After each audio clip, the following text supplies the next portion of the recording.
O Evangelho deste quarto domingo da Páscoa nos fala de Jesus como bom pastor e, no mesmo tempo, como a porta do redil das ovelhas. E é lindo, porque nos ajuda muito a entender o sentido da nossa vida e o desejo imenso que nós temos de poder viver uma vida plena, uma vida transbordante. E como neste mundo, sem Cristo, nos sentimos morrer, nos sentimos sufocar. Como dizia Santo Agostinho, em mim me sinto morrer, em ti me sinto reviver. Precisamos sair do redil. Precisamos sair de uma vida angusta, de uma vida chata, de uma vida tíbia e fria que nos impede de sonhar sonhos grandes. Somos feitos por algo maior. Temos então o redil. Mas lemos a palavra. Naquele tempo Jesus disse: em verdade vos digo que não entra no redil das ovelhas pela porta, mas sobe por outro lugar, é ladrão e assaltante. Quem entra pela porta é o pastor das ovelhas. A esse o porteiro abre, as ovelhas escutam sua voz, ele chama as ovelhas pelo nome e as conduz para fora. E depois de fazer sair todas as que são suas, caminha à sua frente. E as ovelhas o seguem porque conhecem a sua voz. Mas não seguem um estranho, antes fogem dele porque não conhecem a voz dos estranhos. Jesus contou-lhe essa parábola, mas eles não entenderam o que ele queria dizer. Então Jesus continuou: em verdade vos digo, eu sou a porta das ovelhas. Todos aqueles que vieram antes de mim são ladrões, assaltantes, mas as ovelhas não os escutaram. Eu sou a porta. Quem entrar por mim será salvo, entrará e sairá, encontrará pastagem. O ladrão só vem para roubar, matar e destruir. Eu vim para que tenha vida e tenha em abundância. Precisamos então entender que na vida nós temos alguém, um ladrão, que vem para roubar, matar e destruir, para abafar a nossa capacidade de viver plenamente uma vida eterna que começa desde já. O que era o redil? O redil era a cerca do templo, porque a religião pode ser realmente uma cerca que nos protege à noite, mas pode ser também algo que nos prende, que nos escraviza. Uma religião que se torna uma ideologia, que nos prende, que nos torna escravos, como diz Paulo da lei, é uma religião que nos impede de voar livres para amar, pois a síntese da lei é o amor. Nós não seguimos uma série de regras morais, nós seguimos aquele que é ressuscitado, que através da cruz, através da morte, passou e abriu uma porta para uma vida plena na intimidade com o Pai, pois esta é a vida eterna de Jesus, que conheçam a Ti, o Pai, e o Teu Filho, Cristo Jesus. Ele, de fato, o Senhor, nunca vem para tomar, para nos roubar de nós mesmos. Pelo contrário, Ele dá vida. Ele morre por nós. Através da cruz, Ele abre para nós uma porta. Ele, como lemos na segunda leitura deste domingo, sobre a cruz carregou nossos pecados em seu próprio corpo, a fim de que, mortos para o pecado, vivamos para a justiça. Por suas feridas fomos curados. Estas são as portas que nos abrem a vida, que nos abrem a cura, as chagas do corpo de Cristo, em particular a chaga aberta do seu coração. Quando o coração de Cristo foi traspassado, diz a palavra, que o véu do templo se rasgou, aquele véu que impedia de entrar no Santo do Santo, no lugar da presença do Pai, do amor daquele que era, daquele que é, daquele que vem, do Criador de todas as coisas. O Senhor, através daquela chaga, abre a porta para que nós possamos viver não mais uma vida humanamente limitada, mas uma vida humana que se abre ao divino, ao eterno.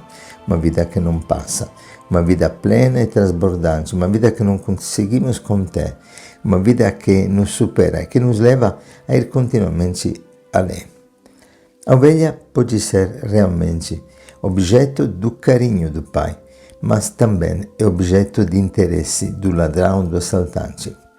E quantas vezes a nossa sociedade nos torna como carne de açougue. É interessante que o termo pecúnia, que em latim significa dinheiro, vem de pécora, de ovelha. Porque a pecora era realmente fonte di ricchezza, produzindo carne, leite e a própria lã. Era mercadoria.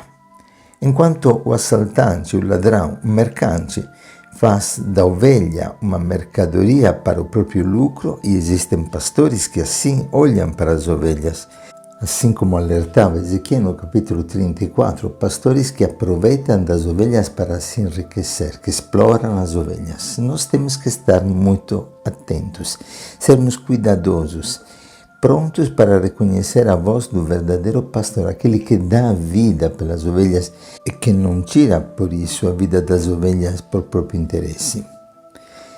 Então temos que nos perguntar o que realmente nos prende, o que nos rouba de nós mesmos. Quem são os ladrões, os assaltantes que vêm para roubar, para destruir e para matar? Claramente o demônio, que vem para nos roubar primeiramente a graça, para nos destruir psicologicamente, humanamente, nos relacionamentos, e finalmente para nos matar, e não apenas fisicamente, mas eternamente. Não esqueçamos que nós somos objeto de uma grande batalha espiritual. E nesta batalha o demônio não suporta que nós possamos ocupar o lugar que era reservado para ele no céu. Que criaturas fracas, que criaturas humanas, mortais e limitadas, roubem o espaço reservado para ele, anjo de luz, e que perdeu por causa da sua própria soberba. Nós temos que entender que somos únicos e que realmente o pastor nos chama pelo nome, e que então nós nascemos para nunca morrer. Como dizia Carlos Acucci, nascemos únicos, mas a maioria de nós morre como xerox. Perdemos o sentido da nossa vida, de quanto preciosa é a nossa vida, a nossa existência. Uma existência breve, mas que se fixa na eternidade. Uma existência única. Ninguém poderá fazer aquilo que nós fomos chamados a realizar neste mundo. Ninguém poderá substituir-nos nesta missão. Temos um nome, temos algo que nos determina como únicos no mundo, únicos no coração do Pai. E a maioria das pessoas não percebe como vivem massificadas, exatamente como um rebanho, conduzido pelas modas, pelo consumismo. Quantas pessoas que acabam pensando igual ao jornal que lê e se deixam fazer uma contínua lavagem cerebral. Quantas pessoas que vivem como escravos e não percebem que realmente esta cultura, esta civilização da imagem, esta civilização da aparência, esta civilização do consumismo nos rouba de nós mesmos, nos leva a sufocar num materialismo, num consumismo que de fato consome a nossa vida, atrofia a nossa alma. A única coisa que nós podemos realmente cultivar, pois esta sim eterna. Enquanto quem semeia na carne, como diz a palavra, da carne receberá corrupção, mas quem semeia no Espírito receberá vida eterna. Como sair desse sufoco? É como se nós estivéssemos num navio que está afundando e de repente encontramos a porta de saída num avião que está pegando fogo.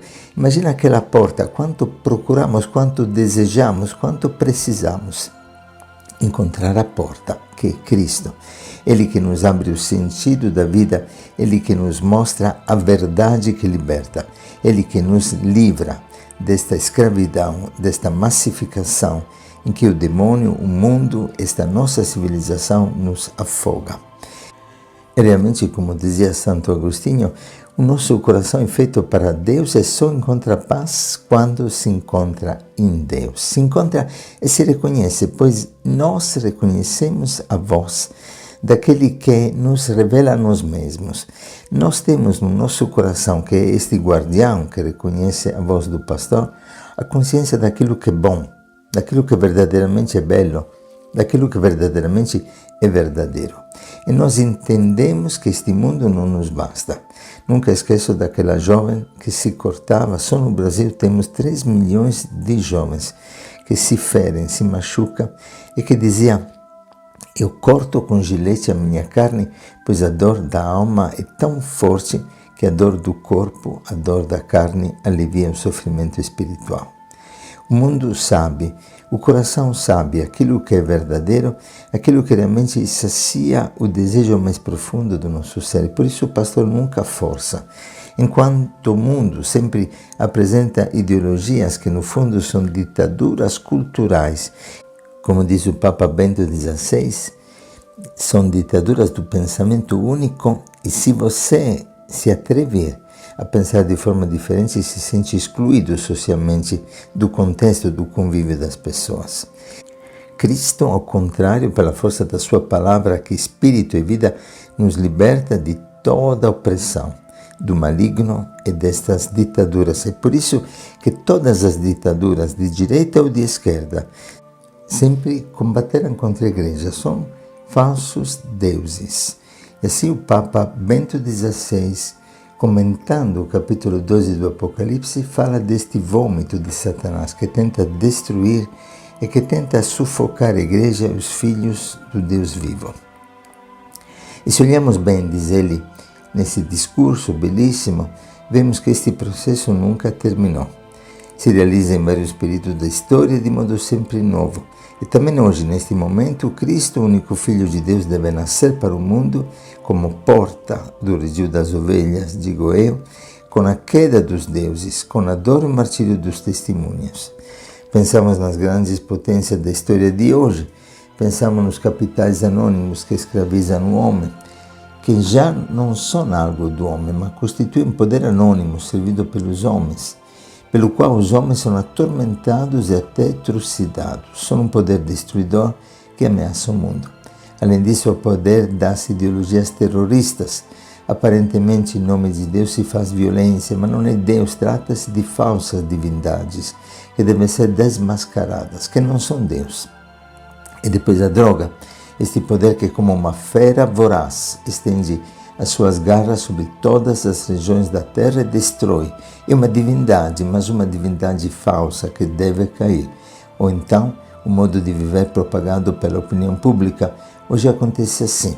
O matrimônio já não conta, a castidade já não é uma virtude e assim por diante. Estas ideologias que predominam ao ponto de se impor com a força são divindades, falsas divindades. Esta reflexão do Papa Bento nos faz entender de qual redil nós precisamos sair. É que nem a porta que nos permite de respirar um ar puro, um ar verdadeiro, e de poder crescer na liberdade de filhos de Deus. O nosso coração é feito por Deus e, consequentemente, é feito para Deus. E por isso reconhecemos esta voz, a voz do bom pastor. Há algo dentro do nosso coração que é o guardião da nossa alma, que o torna capaz de reconhecer esta voz. Belíssimo. Nesses dias, um homem que viveu a vida toda longe da igreja e já idoso, descobriu a alegria da reconciliação, da confissão, da palavra que liberta, acolhendo Jesus na sua vida e chorando, dizia: é o maior presente da minha vida, porque esperei tanto.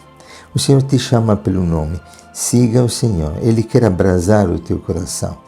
Ele não olha para uma multidão, Ele olha para cada um. Como diz Papa Francisco, os pobres não se contam, os pobres se abraçam. Cada um de nós é um pobre que precisa do abraço do Pai, que precisa sentir-se chamado pelo nome, olhado pessoalmente e também enviado pessoalmente por uma missão que só nós poderemos realizar. E assim nós queremos caminhar. O porteiro que é o nosso coração, aquele coração que na primeira leitura fica transpassado às palavras de Pedro, porque reconhece naquelas palavras uma vida eterna, uma vida plena, uma vida que ele deseja desesperadamente poder abraçar, poder encontrar. Este coração precisa e deseja ardentemente seguir o pastor. Ele nunca força. Ele não vai atrás empurrando, ele vai na frente e as ovelhas o seguem, pois o cristianismo não se impõe por proselitismo, mas por atração, como diz o Papa. E realmente ele nos atrai. E a solidão é o inferno, a comunhão é o paraíso. Uma comunhão que já agora começa com os irmãos, na reconciliação, no perdão, renunciando às mágoas, aos ressentimentos, acolhendo o perdão de Deus na nossa vida, pelo sacramento da reconciliação, vivendo uma Páscoa constante na nossa vida, pois Ele sempre vem ao nosso encontro e nos leva a ser não mais espectadores desta história, desta ditadura, mas protagonistas de uma nova civilização do amor. E termino relembrando as palavras de Chiara Luce, uma jovem que quando descobriu de ter um câncer, um dos mais violentos, um sarcoma osteogênico, um dos mais agressivos e doloridos, depois de um momento em que se sentiu sufocar, ela sentiu no coração uma palavra: se Ele quer, eu quero. E aquela palavra, aquela presença de Jesus abandonado na sua vida, se tornou a porta que fez até da sua enfermidade realmente uma experiência de paraíso. Sim, Jesus é a porta que em todas as circunstâncias abre o redil para que possamos livremente seguir a voz do bom pastor. Que o Senhor te abençoe e te guarde nesse domingo e te dê a alegria de uma Páscoa permanente. Um bom domingo para todos.